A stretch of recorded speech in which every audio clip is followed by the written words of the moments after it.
भाजपचे नगरसेवक दत्तात्रय नडगेरी यांचे अल्पशा आजाराने दुःखद निधन झाले। आज सकाळच्या सुमारास त्यांची प्रकृती अचानक खालावल्याने त्यांना तातडीने सोलापुरातील एका खासगी रुग्णालयात उपचारासाठी दाखल करण्यात आले होते, अशी माहिती मिळत आहे।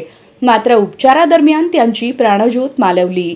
त्यांच्या निधनाची बातमी समोर येताच सोलापूरच्या राजकीय आणि सामाजिक क्षेत्रात हळहळ व्यक्त करण्यात येत आहे।